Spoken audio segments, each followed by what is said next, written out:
Bismillahirrahmanirrahim. Assalamualaikum warahmatullahi wabarakatuh. Waalaikumsalam warahmatullahi Waalaikumsalam warahmatullahi wabarakatuh. Alhamdulillahirabbil alamin. Wassalatu wassalamu ala asyrafil anbiya'i wal mursalin wa ala alihi wa ashabihi ajma'in, amma ba'du. Asyhadu an la ilaha illallah wa asyhadu anna Muhammadar Rasulullah. Allahumma shalli ala Muhammad wa ala ali Sayyidina Muhammad. Ibu-ibu rahimakumullah, marilah kembali kita memanjatkan puji syukur kehadirat Allah Subhanahu wa taala, karena dengan karunia-Nya lah kembali kita dikumpulkan dalam majelis ilmu, taman-taman surga Allah yang ada di bumi ya, di mana sangat utama sekali majelis ilmu ini di berbagai ayat Al-Qur'an ya maupun di berbagai hadis. Allah tegaskan sangat utama sekali menuntut ilmu, bahkan kita diwajibkan ya hukumnya dari buayan sampai liang lahat. Nah, jadi yang namanya perkara wajib ketika kita tinggalkan, maka kita akan mempertanggungjawabkannya sebagai dosa besar ya di sisi Allah ketika tidak ada upaya ya dalam hidup kita untuk mencari ilmu.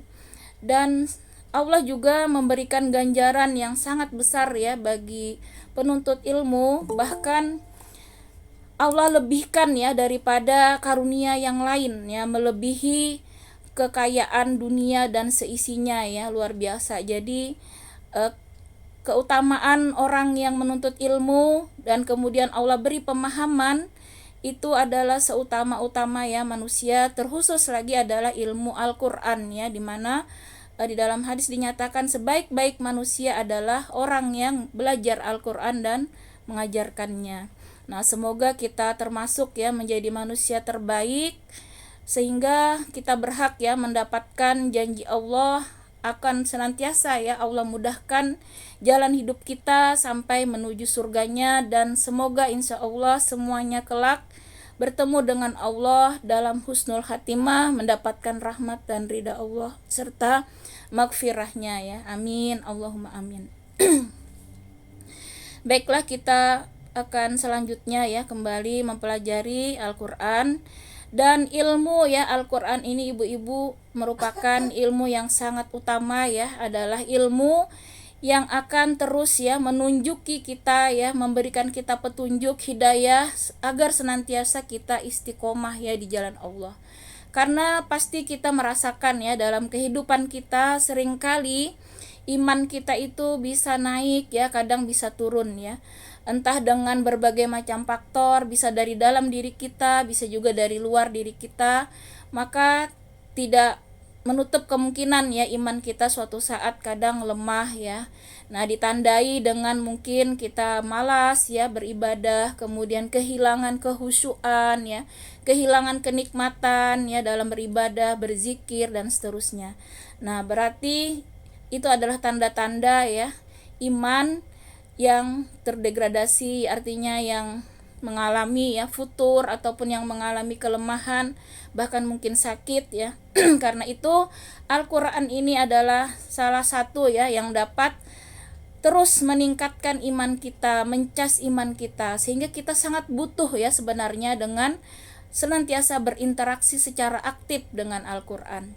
Nah, berinteraksi aktif itu artinya kita bukan hanya sekedar tilawah, namun kita juga berusaha mentadaburi ya, memahami makna ayat-ayat tersebut. Apa maksud ya dari ayat tersebut, apa yang Allah inginkan, perintah apa, larangan apa ya, semuanya kita berusaha untuk memahami dan juga satu persatu tentunya kita berusaha mengamalkan. Itulah ya sebaik-baik tadi kehidupan di dunia. Bahkan Allah bersumpah ya demi waktu ya, wal asr innal insana lafi khusr illal ladzina amanu wa amilus solihati wa tawassaw bil haqqi wa tawassaw bis sabr. Nah, di mana semua kata Allah dikatakan manusia itu rugi ya, kecuali orang yang beriman. Nah, jadi kita bersyukur kita sudah termasuk ya golongan orang yang beriman, karena apapun yang dilakukan di dunia ini tanpa dilandasi iman semuanya sia-sia ya di sisi Allah, tidak ada nilainya. Nah, yang selanjutnya adalah orang-orang yang senantiasa eh, nasihat menasihati dalam kebaikan ya. Nah, artinya memang kita senantiasa di situ berusaha untuk mencari ilmu agama ya. Kebaikan itu tentunya kita dapatkan dari ilmu. Nah, dengan ilmu kita tahu amalan apa saja yang terbaik ya, yang Allah inginkan, yang sesuai dengan aturan Rasulullah, aturan Allah ya dan Rasulnya. Maka melalui majelis ilmu itulah ya salah satu untuk senantiasa kita bisa melakukan ya kebaikan, beramar ma'ruf nahi mungkar, dan tentunya kita bersabar ya di dalam menjalani kehidupan ini, bersabar dalam ketaatan ya. Tentunya perlu kesabaran yang ekstra ya Bu ya untuk istiqomah. Bagaimana kita bisa melawan rasa malas ya, rasa kantuk ya ketika misalnya harus menegakkan tahajud ya, menegakkan puasa ya, saum misalnya, ataupun meluangkan waktu kita khusus ya duduk di majelis ilmu. Tentu semua itu perlu kesabaran ya untuk dalam ketaatan. Nah, kalau kita tidak sabar tentunya kita sholatnya pasti buru-buru ya, pengen cepat-cepat. Nah, harusnya ketika kita bersabar itu tentunya kita akan mendapatkan kenikmatan. Justru Rasulullah sendiri mencontohkan ya, sholat itu merupakan hiburan ya. Ketika Rasulullah sedih, ketika Rasulullah mendapat musibah, kata Rasulullah, hiburlah aku dengan sholat. Justru sholat itulah harusnya tempat yang paling membahagiakan kita. Nah, seandainya kita mendapatkan ya nikmatnya ibadah, nikmatnya iman, maka justru kita akan rindu senantiasa untuk bisa terhubung dengan Allah. Dan sebaik-baik penghubung ya adalah ketika kita sholat, dan saat terbaik ketika sholat adalah saat sujud. Nah, karena itu kita gunakanlah sebaik-baiknya umur kita, usia kita ya, kemudian kesehatan, waktu luang ini dengan sebaik-baiknya mengisi dengan amal-amal soleh. Bersyukur kita pada hari ini kembali dikumpulkan ya dalam majelis ilmu ini. Nah, kemudian marilah kita bersama-sama melihat surat Al-A'raf, surat ke-7. Al-A'raf ini merupakan surat Makkiyah ya ibu-ibu, artinya diturunkan di Mekah. Artinya kondisi Rasulullah belum hijrah ya, sebelum hijrah ke Madinah. Nah, dimana kita ingat bahwa kondisi di Mekah itu adalah dakwah Rasulullah terhadap orang-orang kafir musyrikin ya. Nah, tentunya berbeda ya dengan dakwah ketika di Madinah, di mana di Madinah itu yang dihadapi Rasulullah adalah kaum muslimin dan juga ada kaum Yahudi, Nasrani ya. Nah, di Mekah ini Al-A'raf ya, yang artinya di atas ya, di situ tinggi, yang tertinggi. Nah, kemudian surat Al-A'raf ini merupakan surat yang panjang ya kalau untuk surat Makkiyah. Karena kita tahu bahwa surat Makkiyah umumnya adalah surat dari Ad-Duha ke belakang itu Bu ya, yang pendek-pendek ya, tetapi Al-A'raf dan Al-An'am ini dua surat yang terpanjang untuk surat Makkiyah. Nah, kita lihat ya dari ayat pertama, saya bacakan terlebih dahulu. A'udzu billahi minasy syaithanir rajim. Bismillahirrahmanirrahim. Alif lam mim shad. Nah, jadi di sini suratnya dimulai dengan huruf-huruf. Nah, jadi para ulama ini menafsirkan ya, kalau suatu surat itu dimulai huruf-huruf, maka kalau huruf-huruf itu hanya berdiri sendiri, sebenarnya secara fisik ya, secara zahir itu kan tidak ada maknanya ya. Jadi huruf itu akan bermakna ketika menjadi sebuah kata. Nah, namun para ulama akhirnya menyerahkan ya makna tersebut kepada Allah. Nah, kemudian ulama yang lain menyatakan dibalik ya ayat ya yang merupakan huruf-huruf ini ya, seperti alif lam mim ra, kemudian shad atau toha dan lain-lain, maka dibalik ayat yang seperti ini, maka ayat sesudahnya itu merupakan suatu ayat-ayat yang sangat penting untuk kita perhatikan. Berarti ada sesuatu yang sangat penting untuk kita maknai ayat-ayat sesudahnya. Jadi ibaratnya di sini adalah suatu penegasan ya untuk kita lebih memperhatikan nanti ayat-ayat selanjutnya. Nah, marilah kita lihat ya ayat selanjutnya. Kitabun unzila ilaika fala yakum fi sadrika harajum minhu litunzira bihi wa zikra lil mu'minin. Inilah kitab yang diturunkan kepadamu Muhammad, maka janganlah engkau sesak dada karenanya, agar engkau memberi peringatan dengan kitab itu dan menjadi pelajaran bagi orang yang beriman. Nah, di sini Allah menegaskan bahwa Al-Qur'an ini ya merupakan kitab yang benar-benar diturunkan Allah secara hak ya dan mengandung kebenaran. Maka kita diperintahkan untuk tidak ragu ya, walaupun di sini perintahnya kepada Rasulullah, namun hakikatnya ditujukan ya kepada seluruh umat manusia, agar kita tidak ragu sedikit pun ya dengan seluruh ajaran di dalam Al-Qur'an ini. Dijamin ya kebaikan dan kebenaran, petunjuk yang pasti akan mendatangkan kebahagiaan serta keselamatan baik hidup di dunia maupun di akhirat. Nah, karena itu jangan pernah kita sesak dada katanya. Artinya di sini jangan ada rasa ragu, jangan ada rasa takut ya ketika mengamalkan Al-Qur'an, menyampaikan Al-Qur'an. Jangan pernah ragu. Ketika itu perintah Allah, maka kita lakukan dengan semaksimal mungkin. Begitu juga dengan larangan, berarti kita harus sedaya upaya untuk meninggalkannya. Nah, karena memang orang-orang kafir ya di Mekah itu, mereka kan sangat paham sebenarnya dengan bahasa Arab ya dari Al-Qur'an ini. Namun inilah gambaran ya orang-orang kafir, mereka sesak dadanya, sulit untuk menerima ya kebenaran Al-Qur'an.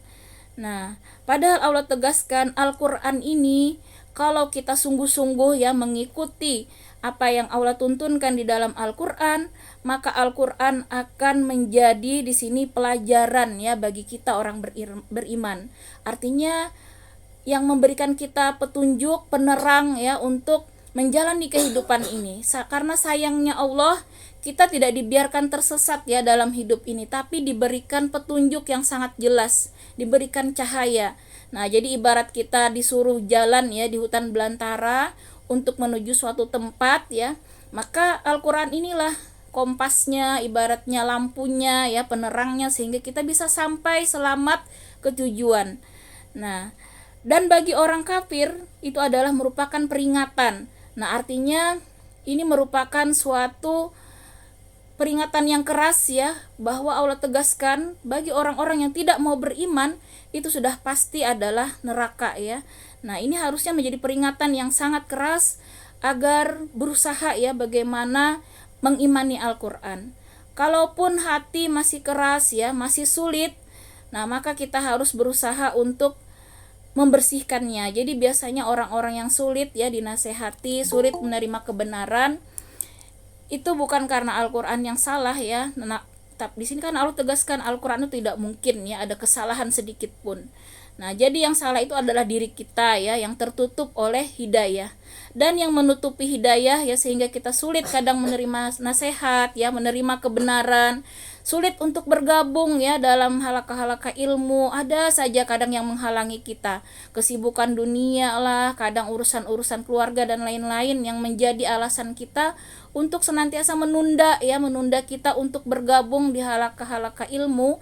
Maka bisa jadi ya itu adalah hati kita yang selama ini tertutup ya.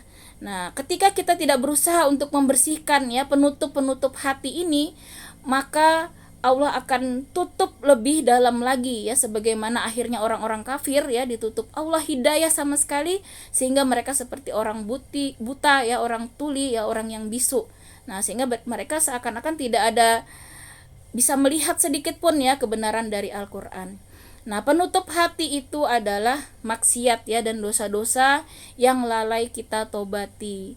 Nah, karena itu senantiasalah kita perbanyak ya untuk bertobat, beristighfar dalam setiap saat ya, karena Dengan membersihkan hati itulah ya jiwa kita senantiasa hidup, iman kita senantiasa hidup, sehingga kita semakin semangat ya untuk beramal. Nah, jadi kalau udah mulai malas-malas beramal itu, maka perbanyaklah kita istighfar ya, perbanyaklah zikir, perbanyaklah ibadah. Percayalah ya, setelah kita semakin mendekati Allah ya dengan amal-amal ibadah itu, maka iman kita akan semakin kuat. Maka kita tidak bingung ya ketika melihat kok bisa ulama-ulama zaman dulu ya berzikir seperti Rabi'ah Al-Adawiyah gitu ya. Kita ingat itu seorang sufi yang sehari bisa berzikir 2.500 kali Bu ya, 25.000 ya, 25.000 mengucapkan sholawat ya. Belum zikir yang lain, la ilaha illallah ya, dimana Allah tegaskan di dalam hadis ya, kita tahu di hadis arba'in, subhanallah walhamdulillah wala ilaha illallah wallahu akbar, itu akan memenuhi ya timbangan pahala melebihi langit seisinya ya, langit dan dunia seisinya. Jadi luar biasa pahalanya zikir itu, walaupun ringan ya, ibadah yang ringan, tapi pahalanya sangat besar. Nah, kita lihat zikir yang lain, la ilaha illallah wahdahu la syarikalah lahul mulku wa lahul hamdu wa huwa ala kulli syai'in qadir. Nah, itu Allah hapus ya sejuta keburukan, kesalahan dan dosa, dan Allah tambahkan sejuta kebaikan ya. Masya Allah, bahkan bisa diibaratkan sama dengan membebaskan ya satu orang budak. Nah, kita bisa bayangkan membebaskan satu budak itu tentu kalau kita keluarkan harta sangat banyak ya, berapa puluh juta kalau sekarang ya. Padahal hanya beberapa detik kita baca ya, nggak sampai 5 menit 2 menit, tapi Masya Allah ya, luar biasa. Jadi jangan pernah kita lalaikan ya ibu-ibu kesempatan berzikir. Kalau kita melihat ulama, sekalipun mereka saat ini sedang berbicara misalnya dengan seseorang, maka mereka ketika temannya sedang bicara, mereka zikir ya, kalau lagi diam zikir. Nah, jadi nggak ada sedikit pun waktu yang terlewatkan, baik duduk, berbaring, penglihatan, apapun, selalu dalam mengingat Allah, tidak pernah lalai. Nah, itulah yang membuat mereka luar biasa ya karya-karyanya dalam hidupnya. Kita ingat Imam Syafi'i ya, bagaimana umur 12 tahun ya sudah menguasai fikih, 16 tahun sudah menjadi mufti di Mekah ya, yaitu seorang ahli yang memutuskan hukum ya di Mekah. Bahkan beliau sudah menjadi Imam Masjidil Haram ya. Kemudian kalau kita ingat juga bagaimana Muhammad Al-Fatih ya yang menaklukkan Konstantinopel ya dalam usia hanya 21 tahun.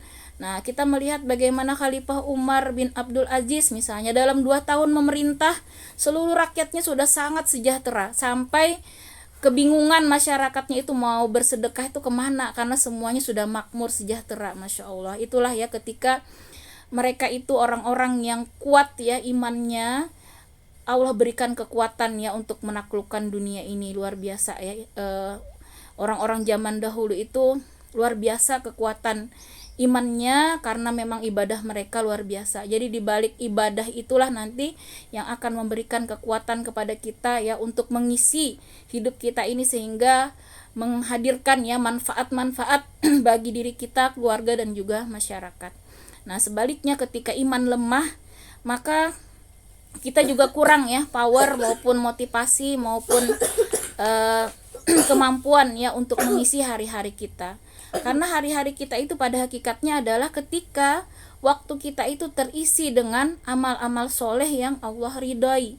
Sebaliknya ketika hari-hari kita kosong ya dari amal soleh, maka betapa rugi ya usia kita. Usia kita dikatakan tidak berkah.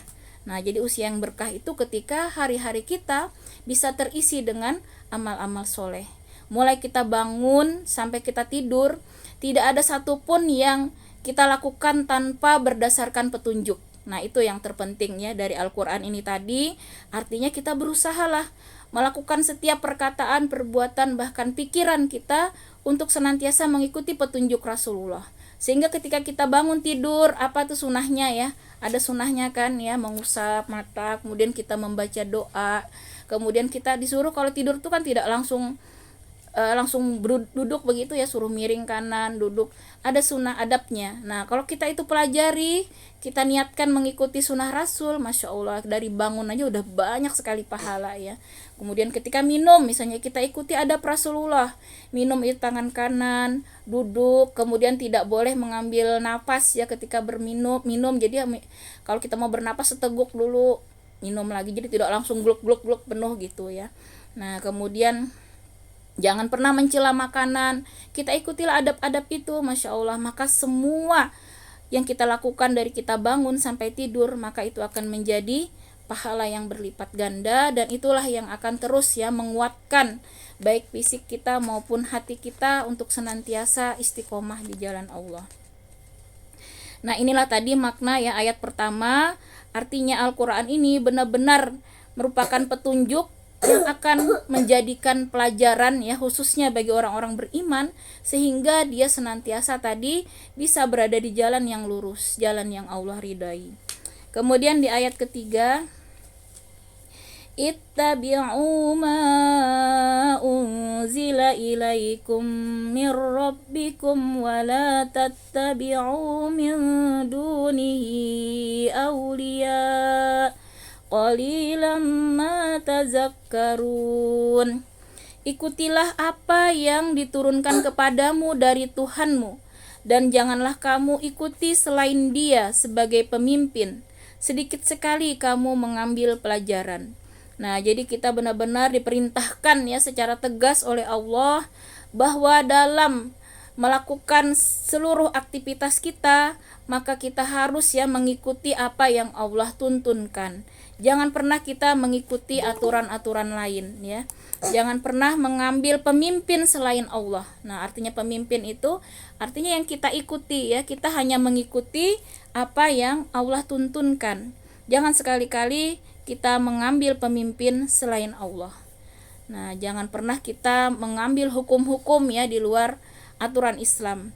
Karena dengan aturan Islam inilah baik masalah kehidupan kita sehari-hari, masalah berkeluarga, masalah pendidikan, masalah bernegara, masalah apapun, ekonomi, semuanya diatur ya di dalam Al-Quran maupun Sunnah. Maka barang siapa berpegang teguh kepada keduanya, itulah dijamin Allah ya keselamatan dan juga pertolongan. Nah, terus terang kita pasti merasa bahwa tanpa pertolongan Allah, kita tidak akan mungkin ya bisa melakukan apapun. Ibadah yang ringan sekalipun tanpa ditolong oleh Allah, kita tidak akan bisa ya. Nah, jadi jangan pernah ketika kita misalnya bisa bersedekah, bisa bangun malam, sholat tahajud, itu karena kita. Tapi kita harus ingat, tidak ada sama sekali daya dan upaya tanpa pertolongan Allah. Sehingga kita tidak pernah bangga ya dengan amal kita tidak pernah merasa hebat, tidak pernah merasa ujub, karena semua kemampuan itu datangnya dari Allah. Sedangkan kita adalah makhluk yang lemah. Karena itu perbanyaklah kita mengucapkan zikir la haula wala quwata illa billahil aliyil azim. Jadi kita benar-benar hanya memohon ya kekuatan, pertolongan dari Allah dalam setiap aktivitas kita. Nah, di sini tentunya orang yang ditolong itu adalah orang yang dekat dengan Allah.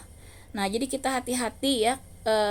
Allah juga mengizinkan ya seseorang itu bermaksiat ya, karena pasti di dalam hatinya memang ada niat yang kuat untuk bermaksiat. Nah, jadi hati-hati ya, kalau niat sudah bulat mau bermaksiat, Allah izinkan itu, akhirnya terjadilah dosa. Tapi ya, kalau bagi orang-orang yang dekat dengan Allah tadi ya, Allah akan tolong tuh, Allah akan halangi dia untuk bermaksiat. Masya Allah, jadi luar biasa Bu ya, seperti doa Aisyah, istri Rasulullah, beliau berdoa, beliau ingin melihat dengan tuntunan Allah, memegang dengan tuntunan Allah, mendengar dengan tuntunan Allah. Jadi beliau tidak ingin sedikit pun aktivitas beliau itu yang tanpa petunjuk dan tuntunan maupun pertolongan dari Allah. Nah, karena ketika semua aktivitas kita itu ditunjuki oleh Allah, dituntun oleh Allah, maka disitulah keridaan Allah yang berbuah amal soleh yang diridhoi dan mendapat rahmat Allah. Nah, dan untuk mendapat pertolongan Allah inilah kita makanya senantiasa harus semangat ya beribadah, harus memotivasi diri kita untuk senantiasa mengikatkan tadi ya setiap aktivitas kita dengan hukum Allah. Jangan pernah berhukum yang lain. Kalau kita coba-coba ya memakai hukum yang lain, Allah akan berpaling dari kita dan menjauhi kita. Kita bayangkan kalau sudah Allah tidak mau menunjuki kita, apa yang terjadi? Pasti ya akan terjadi kesalahan, dosa, kemaksiatan dan lain-lain. Makanya bukan tidak mungkin yang akhirnya kita dengar kayaknya tidak mungkin orang kok bisa bunuh diri misalnya, sampai ada orang yang membunuh dan seterusnya, nauzubillah ya summa nauzubillah. Nah itulah ketika kita sudah menjadikan hati kita bukan Allah lagi sebagai pemimpin, tetapi hawa nafsu misalnya yang kita turuti ya, ketika ada keinginan-keinginan buruk dituruti. Nah itulah yang akhirnya menjauhkan kita ya dari petunjuk. Itulah ya makna ayat ketiga, supaya jangan sampai kita mencari pemimpin hati kita ini selain Allah, selain petunjuk Allah. Jangan pernah kita menuruti bisikan setan ya, yang sudah jelas-jelas musuh kita, kemudian juga bisikan hawa nafsu. Nah, hawa nafsu itu memang mengajak kita bermalasan ya, mengajak kita kadang melihat hal-hal yang tidak bermanfaat, membuang-buang waktu, kemudian menghambur-hamburkan harta. Jadi intinya hawa nafsu itu berusaha ya mengajak kita untuk menyelisihi hukum Allah, menyelisihi syariat Allah, ditambah lagi bisikan setan. Itu sudah pasti ya, karena setan itu tidak akan pernah berhenti memalingkan kita sampai kita keluar dari agama Islam. Itulah puncaknya ya, puncak maksiat terbesar yaitu kesyirikan, kemurtatan. Nauzubillah summa nauzubillah. Mungkin sedikit ya kita berdua hari yang lalu ya ibu-ibu ada nggak tahu ibu-ibu dengar atau tidak ya, ada berita bahwa seorang ustadz kan ibu-ibu ya di Samarinda itu dibunuh ya Bu ya. Ada yang dengar nggak Bu beritanya? Nggak ada ya Bu. Mungkin ini pelajaran ya bagi kita bagaimana membimbing ya anak-anak kita, karena ustadz tersebut ya di pesantren Islam ya Madinah ya namanya di Samarinda. Beliau itu dipukul ya oleh santri, 2 orang santri cowok itu. Ternyata diselidiki ke berita yang hari kedua itu, mereka ini memukul ustadznya karena HP-nya disita Bu ya, HP-nya disita saat pelajaran. Mereka ini menggunakan HP, itu kan biasa memang di sekolah ya, disita karena menyalahgunakan ya. Nah akhirnya dia meminta kepada ustadz ini secara paksa HP-nya, tetapi ustadznya tidak mengizinkan ya, karena memang aturan ya, HP itu kan disita ada waktunya dan seterusnya. Nah mereka kalap ya, akhirnya memukulkan balok ya ke kepala ustadz tersebut dan meninggal ya. Padahal habis beliau sholat subuh, itu masih seputaran masjid ya. Nah jadi kalau kita lihat nauzubillah min dzalik ya Bu ya, perkara sepele saja ya masalah HP. Jadi betapa ternyata anak kita itu sudah banyak yang sampai HP itu lebih penting bahkan dari nyawa orang lain ya, saking berharganya HP di sisi mereka. Nah inilah juga yang menjadi PR kita ya, bagaimana jangan sampai anak kita itu lebih cinta ya HP daripada Al-Quran, daripada orang tuanya. Kan banyak tuh ya orang tua kadang yang mengeluh sampai orang tuanya dibentak-bentak gara-gara HP ya. Nah gara-gara HP dia asik main game misalnya, diperintah itu sampai marah-marah, nauzubillah min dzalik ya. Dan saya juga banyak sebagai guru itu banyak laporan dari orang tua ya, sampai itu tadi ya, orang tua terkalahkan lah dengan HP itu. Nah jadi kita bagaimana tugas kita ibu-ibu ya untuk menanamkan akidah ya kepada anak kita, jangan sampai cinta mereka itu cinta dunia, kan itu artinya yang melebihi cintanya kepada Allah, kepada Rasulullah, apalagi kepada orang tua ya, dimana orang tua itu adalah surga ya, surga kita ya, pintu surga kita itu adalah orang tua. Nah itu harus kita sadarkan kepada anak-anak kita, termasuk guru itu kan juga orang tua mereka di sekolah ya, bagaimana mereka bisa menjadi anak yang berbakti ya, baik kepada orang tua, kepada guru, kepada orang yang lebih tua. Itu benar-benar sudah banyak yang tergerus ya Bu ya, adab-adab ini karena HP. Jadi miris sekali ya berita tersebut. Kalau kami sebagai guru itu tamparan yang sangat keras ya, bagaimana kok bisa ya anak, dan harusnya kita sebagai orang tua itu lebih konsen lagi, karena tugas pendidikan itu bebannya itu sebenarnya 100% ke orang tua ya, kalau dari Allah nanti ya, ketika kita menghadap Allah itu tidak ditanya karena gurunya, karena lain-lain, tapi kitalah sebagai orang tua nanti yang akan mempertanggungjawabkan 100% ya terhadap tingkah laku anak kita. Nah, karena itu kita jangan bergantung ya kepada sekolah, kepada guru, kepada yang lain-lain, tapi pendidikan utama itu dimulailah dari rumah kita sendiri. Bagaimana kita bersungguh-sungguh ya untuk tidak lalai mendidik anak kita semaksimal mungkin ya, kita berusaha mengikuti tadi pendidikan dalam Islam ya, sesuai Al-Qur'an, sesuai tuntunan Rasulullah. Nah, karena itu ini tadi ya, dari ayat ini pun berarti kita memang sungguh-sungguh untuk mengikuti ya aturan Allah baik dalam hal mendidik anak dan lain-lain.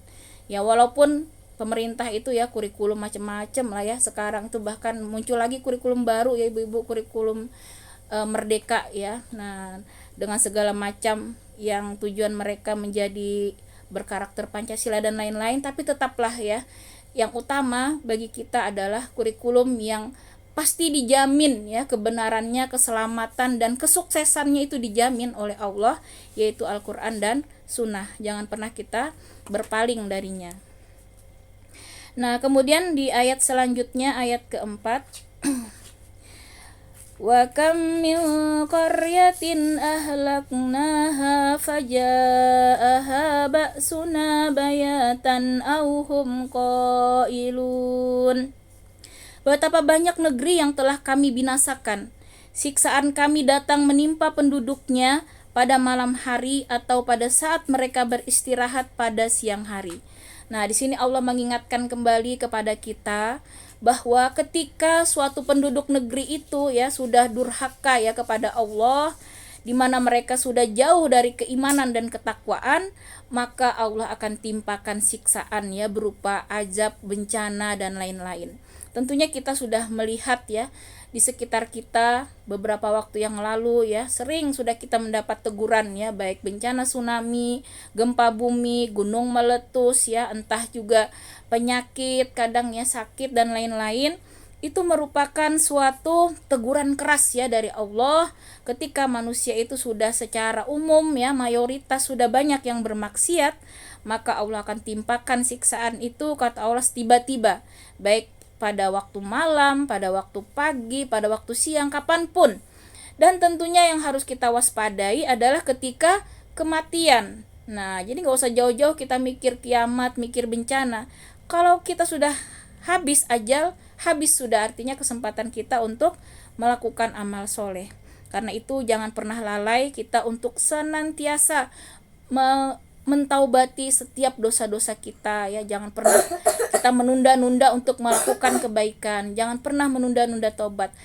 Hari ini kita mampu laksanakan hari ini, hari esok belum tentu kita masih hidup, masih bernapas. Dan yang telah lalu pun waktu, maka jadikanlah itu sebagai pelajaran saja ya, ibarat spion. Kadang-kadang kita lihat untuk sebagai mengambil hikmah ya, bukan juga kita terlena. Ingat masa lalu banyak dosa, akhirnya sudahlah, aku ini banyak dosa, nggak mungkin kayaknya bisa jadi orang soleh.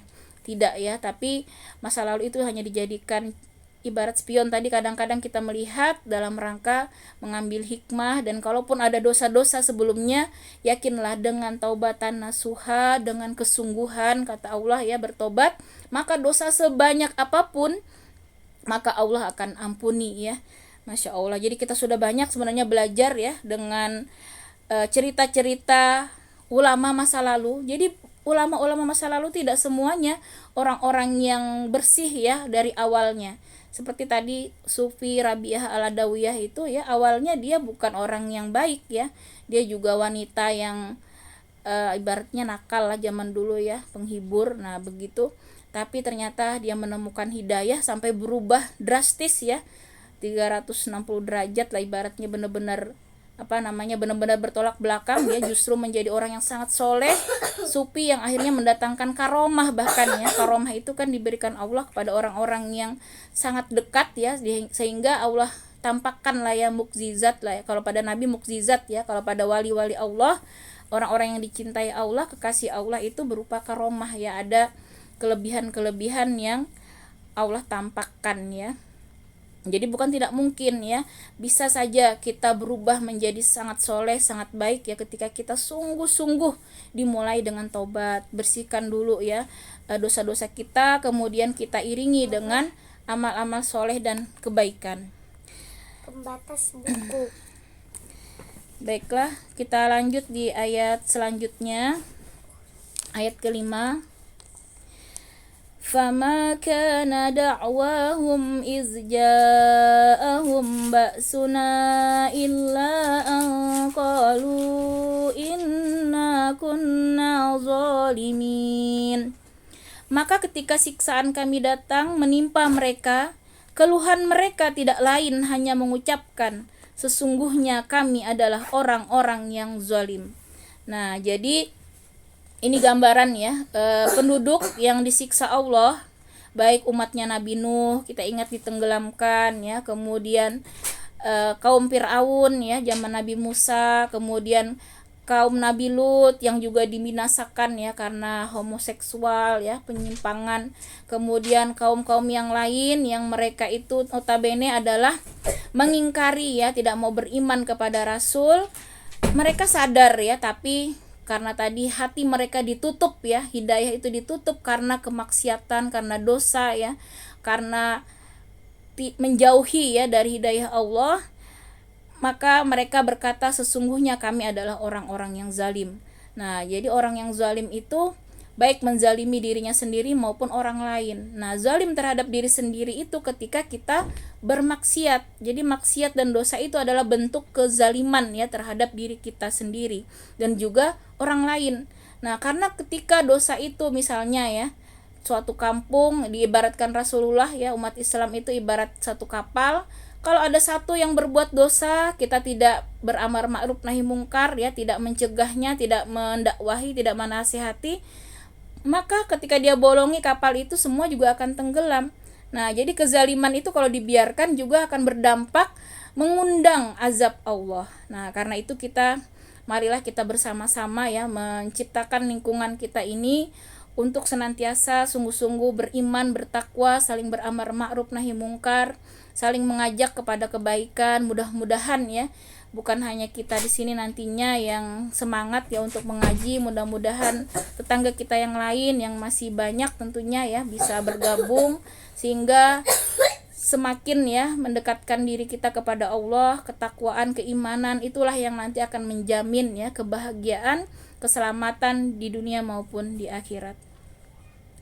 Nah, baiklah di ayat ke-6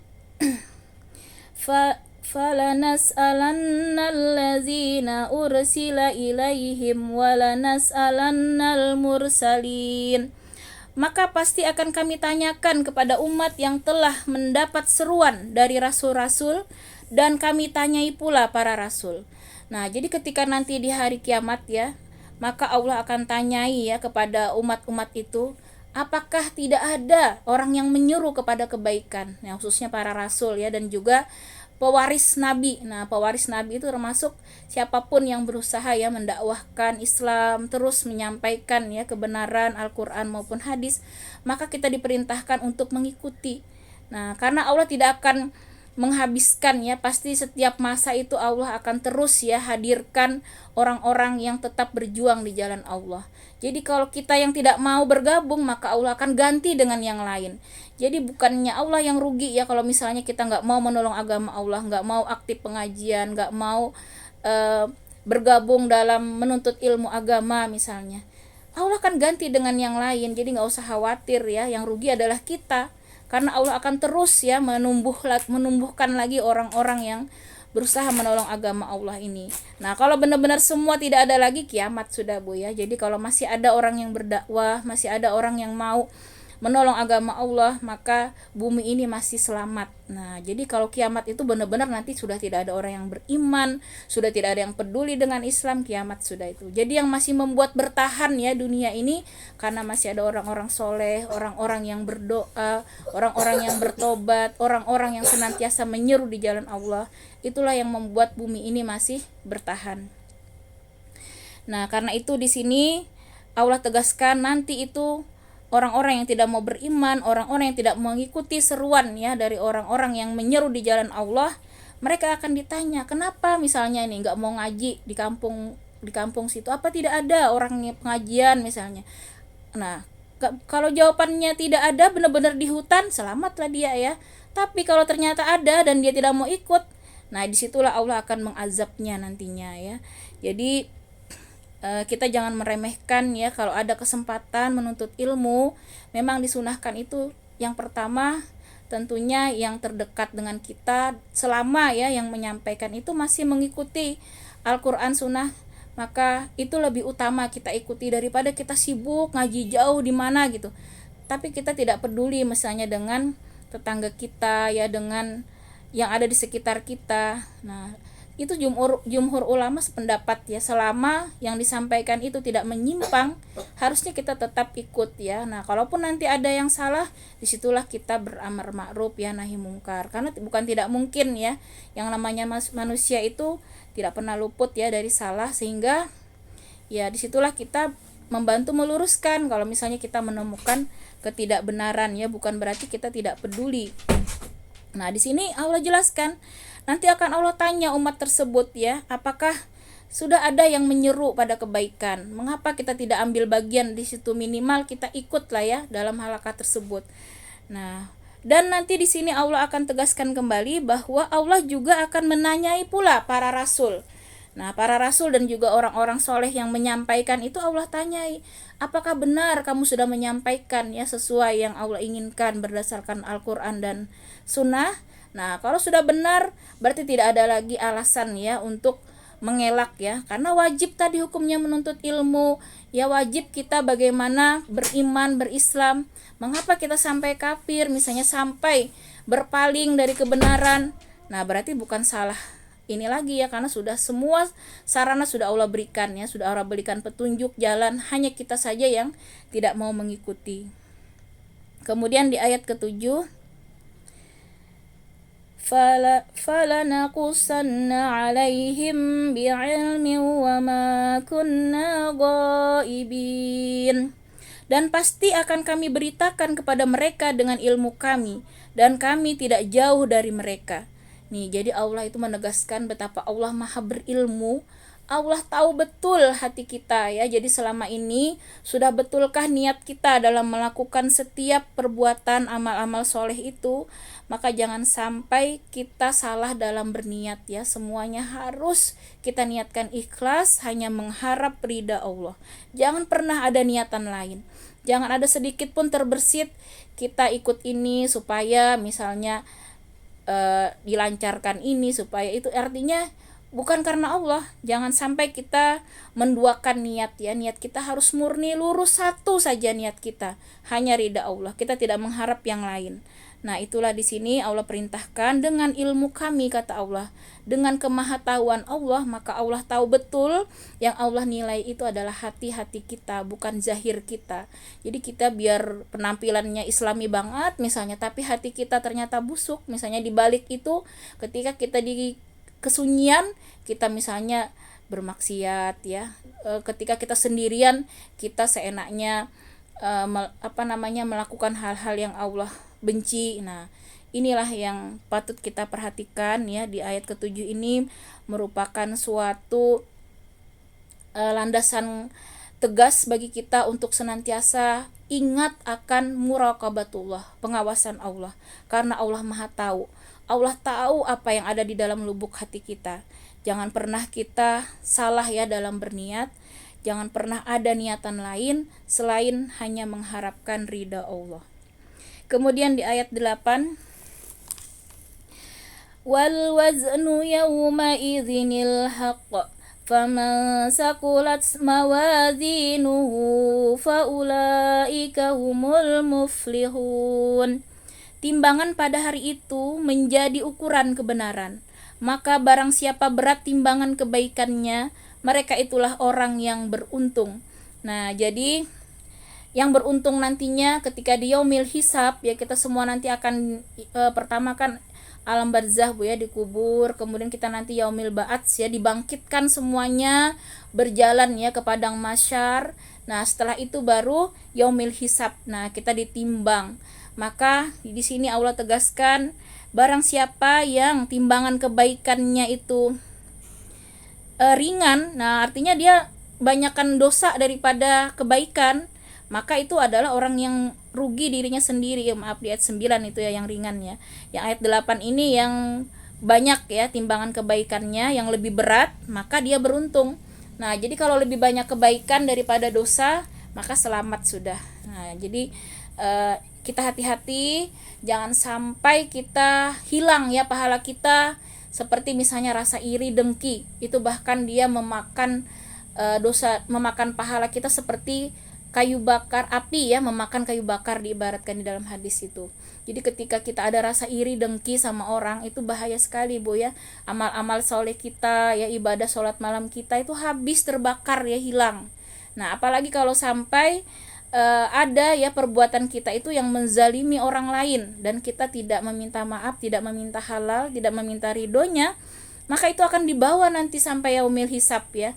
Dan orang-orang yang pernah kita zalimi itu nanti akan menuntut, mereka akan ambil pahala kita dan dosa-dosa mereka. Kalau belum cukup membayar ya kezaliman kita, justru dosa-dosa mereka akan dikasihkan ke kita. Nah, jadi makanya kata Rasulullah, ada orang yang rugi ketika di yaumil hisab, yaitu orang yang datang dengan pahala yang banyak, namun tiba-tiba hasil akhir perhitungan pahalanya hilang berganti dengan dosa yang sangat banyak, akibat dia melakukan dosa-dosa khususnya terhadap makhluk ya. Karena kalau dosa-dosa terhadap makhluk ini tidak bisa Bu ya dengan hanya taubat kepada Allah, tapi kita harus meminta ridha makhluk orang tersebut ya. Jadi jangan sampai kita menzalimi orang lain. Hati-hati sekali ya, baik perkataan kita, perbuatan kita, bahkan isyarat tubuh kita, jangan sampai membuat orang lain itu merasa terzalimi, merasa tidak aman dengan kita, dengan mulut kita, dengan sikap kita, dan lain-lain.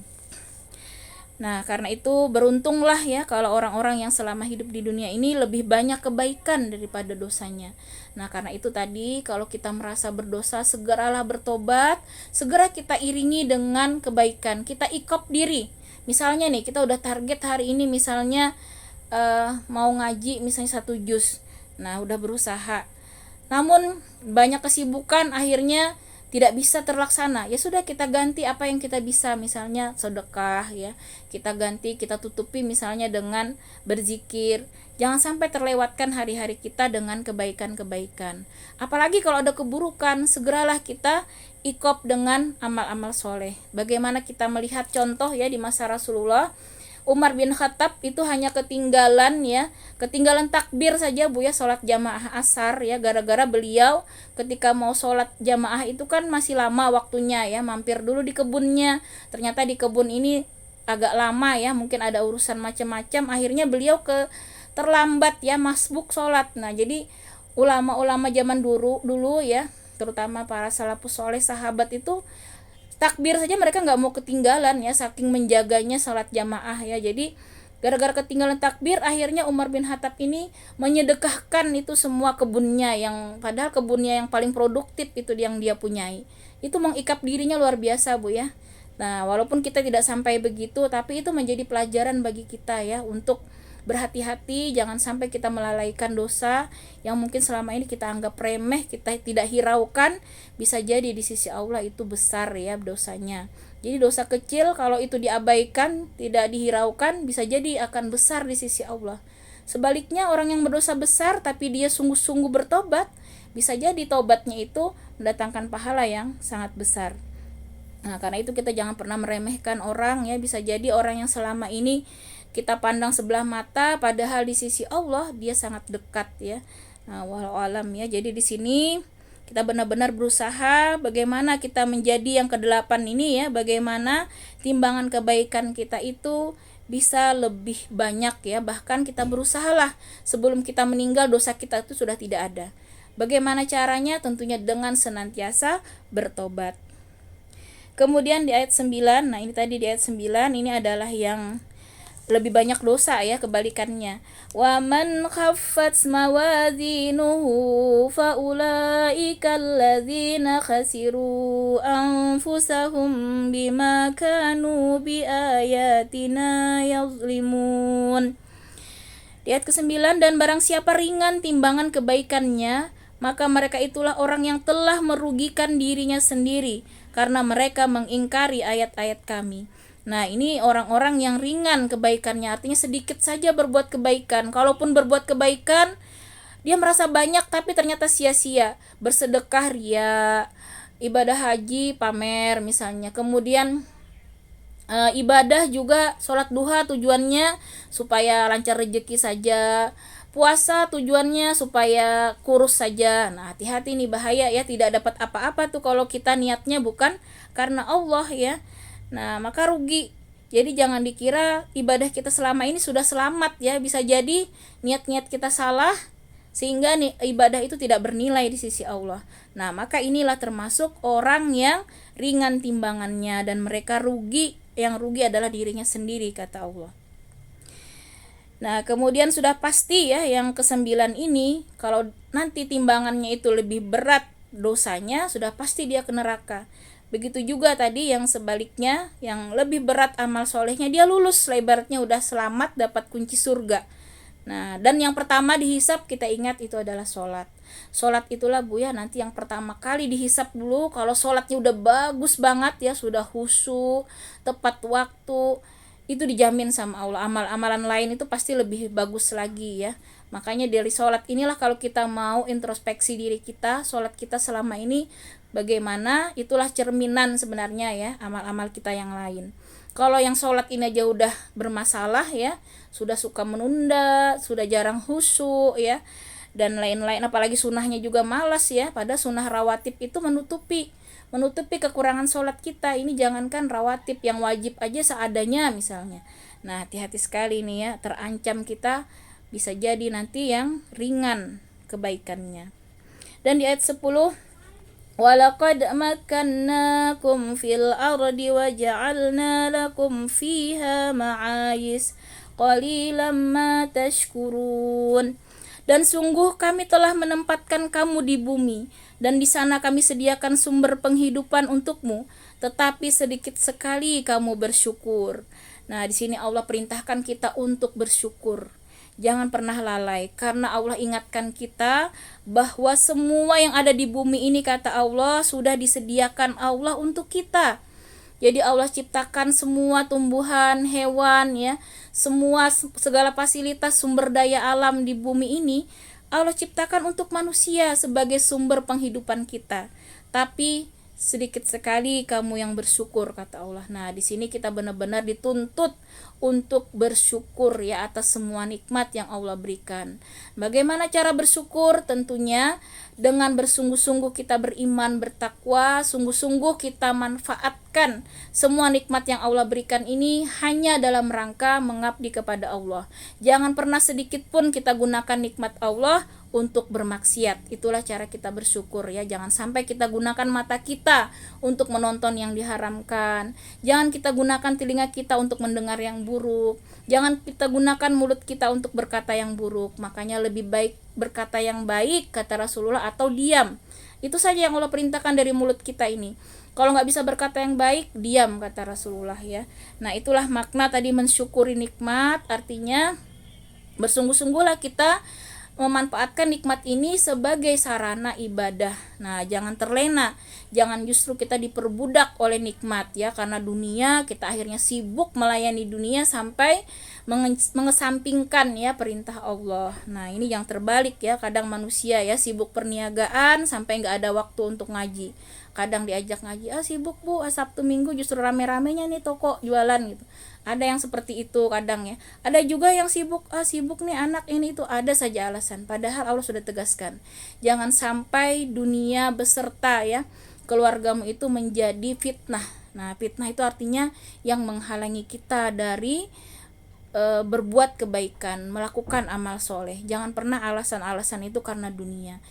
Yang salah biasanya karena kita lah tidak bisa memanage waktu ya, kecuali itu memang benar-benar ya sesuai, tidak bisa, Allah yang tahu. Tadi kita ingat bahwa Allah tahu alasan kita itu benar atau dibuat-buat, jadi tidak perlulah kita menjelaskan ya kepada orang lain, tapi kita bisa tidak kita pertanggungan jawaban di hadapan Allah. Nah, itulah yang selalu kita pikirkan. Jadi kita melakukan bukan karena orang lain ya, tapi kita bagaimana supaya kita bisa mempertanggungjawabkannya di hadapan Allah.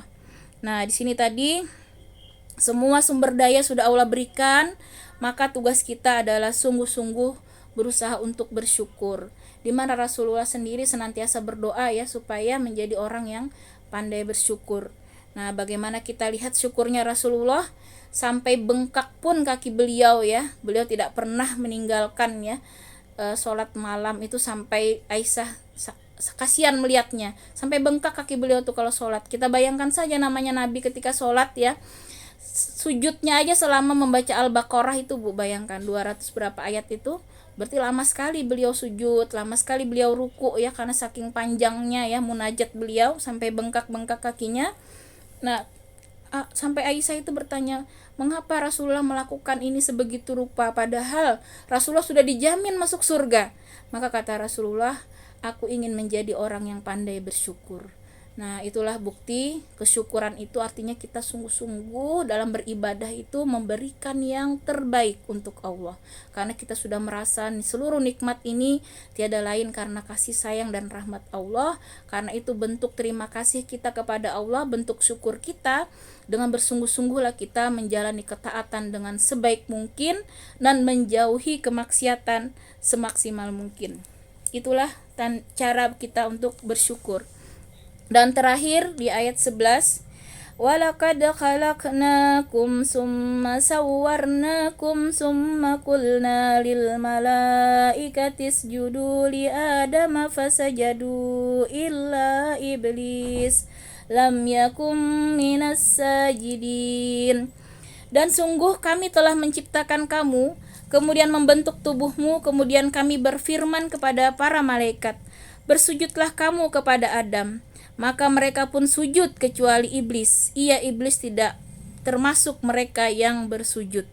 Nah, di sini ayat ini Allah menegaskan kepada kita ya bahwa iblis itu adalah musuh yang nyata. Nah, sejak dari nenek moyang kita zaman Nabi Adam ya, dia itu pertama kali yang memusuhi kita ya, yaitu dibuktikan oleh sikapnya yang merasa lebih tinggi sehingga dia tidak mau melaksanakan perintah Allah. Nah, jadi kalau orang yang sombong itu kata Allah kriterianya adalah orang yang tidak mau ya melakukan perintah Allah. Entah alasannya dia merasa tadi lebih tinggi ya derajatnya dari Nabi Adam karena dia merasa sudah lama diciptakan, sudah banyak ibadahnya, dia merasa tercipta dari api yang lebih baik daripada tanah. Nah, itulah berarti pelajaran bagi kita yang menghalangi kita kadang untuk tunduk sujud ya kepada perintah Allah itu adalah kesombongan-kesombongan yang masih ada dalam diri kita. Nah, jadi ada yang menghalangi kita untuk berbuat kebaikan itu sesungguhnya karena ada sifat-sifat iblis ya yang di dalam diri kita, dan kita harus sadar sifat-sifat tersebut harus kita jauhi ya, karena iblis ini adalah musuh yang nyata.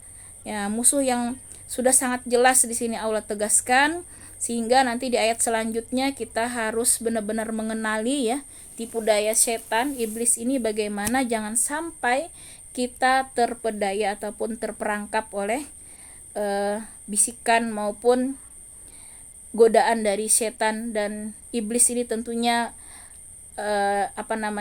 kalau kita kan Nabi Adam ya yang pertama kali, kalau setan itu yang pertama kali, iblis itu kemudian anak turunannya sampai saat ini ya, baik dari kalangan jin maupun dari manusia. Nah, jadi yang mempunyai sifat-sifat setan itu bisa saja dari manusia. Nah, karena itu kita harus berhati-hati juga ya, tidak semuanya manusia itu baik. Ada juga di kalangan manusia ternyata yang mengajak kita pada keburukan, berarti kita juga wajib untuk berlindung ya kepada Allah dan juga menjauhinya. Wallahu a'lam bishawab. Demikian Al-A'raf ya ayat 1 sampai 11. Kurang lebihnya mohon maaf, segala kekurangan saya mohon ampun kepada Allah dan juga meminta maaf. Semoga Allah mengampuni segala kesalahan dan kekurangan. Begitu juga kebenaran semata-mata dari Allah ya.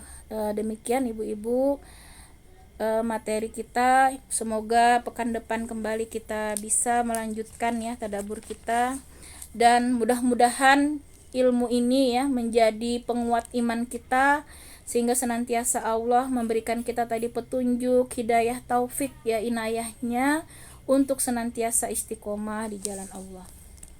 Baiklah, kita berdoa ya ibu-ibu semua.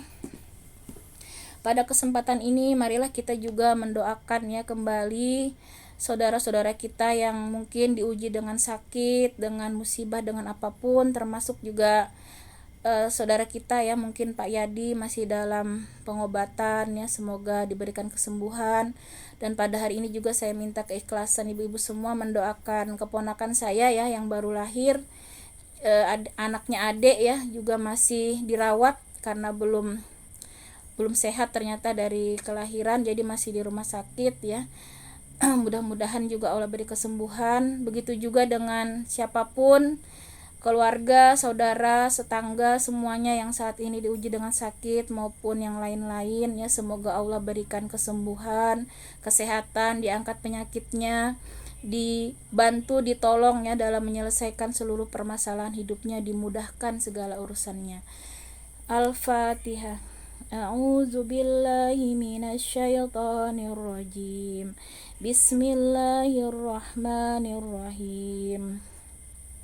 Alhamdulillahi rabbil alamin, ar-rahmanir rahim, maliki yaumiddin, iyyaka na'budu wa iyyaka nasta'in, ihdinas siratal mustaqim, siratal ladzina an'amta 'alaihim, ghairil maghdubi 'alaihim waladdallin. Amin.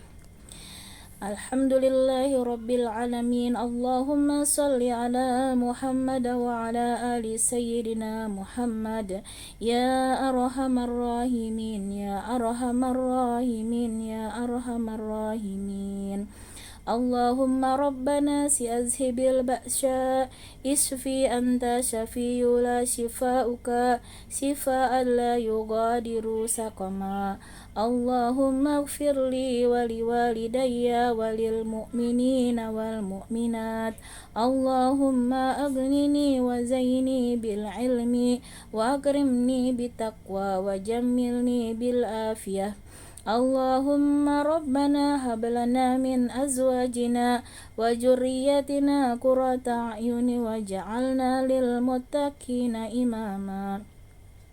Allahumma inna nas'aluka salamatan fid din wa afiyatan fil jasad wa ziyadatan fil ilmi wa barakatan fi rizqi wa taubatan qablal maut wa rahmatan indal maut wa maghfiratan ba'dal maut.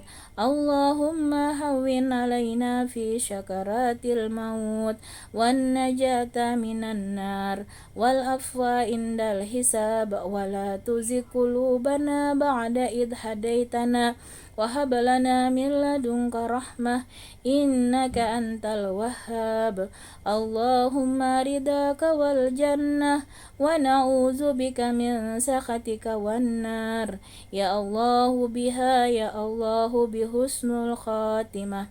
Rabbana atina fid dunya hasanah wa fil akhirati hasanah wa qina azaban nar. Subhana rabbika rabbil izzati amma yasifun wa salamun alal mursalin walhamdulillahi rabbil alamin.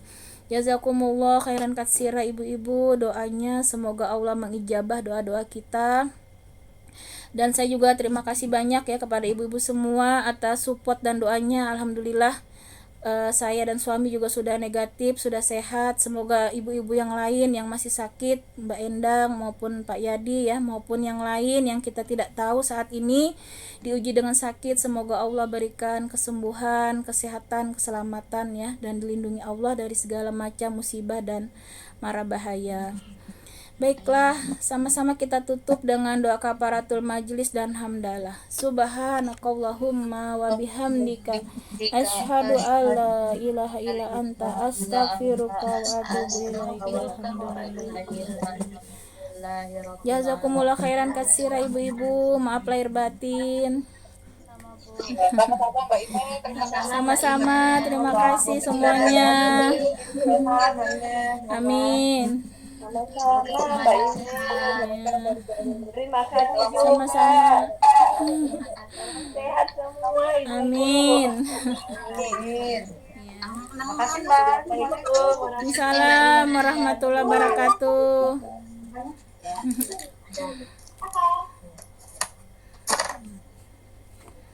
Nah, itu lan Ija.